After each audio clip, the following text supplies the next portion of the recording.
আপনি এই মাসে কত সেল কেটেছেন বা কত টাকা সেল কাটা হয়েছে সেটা দেখার জন্য আপনাকে সর্বপ্রথমে এখানে আছে পারফরমেন্স রিপোর্ট, এখানে ক্লিক করতে হবে। দেখেন এখানে ক্লিক করবেন, এই উপরে দেখতে পাচ্ছেন উপরটায় এইখানে। তো এইখানে আপনাকে রিপোর্টসে ক্লিক করতে হবে, রিপোর্টস সেলস রিপোর্ট, ঠিক আছে। সেলস রিপোর্টে যাওয়ার পর আপনাকে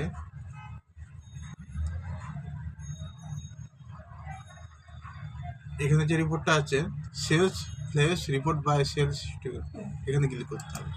এখানে ক্লিক করার পর এখানে এই অপশনটা আসবে, এখানে আপনাকে এই জায়গাটায় ক্লিক করে এই জায়গাটায় ক্লিক করে আপনাকে দিতে হবে RDS, ওকে। এখানে আপনাকে ওকে করতে হবে। তো আপনার এখানে দেখাচ্ছে এ মাসে আপনার সেল কত হয়েছে। আমার এখানে আছে 1 থেকে 22 দিয়ে 8 লাখ টাকা সেল হয়েছে, এই দেখতে পাচ্ছেন সামনে, ঠিক আছে। তো এটাই হচ্ছে।